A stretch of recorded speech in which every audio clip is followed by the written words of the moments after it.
Here I have VIVO X51 5G, and today I'm going to show you how to enable camera timer on this device. So first of all, you have to open your camera and tap on the gear icon here, and here you have the option countdown.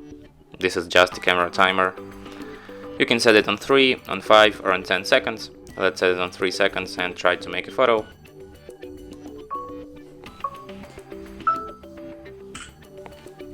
And as you can see, timer worked. And that's it.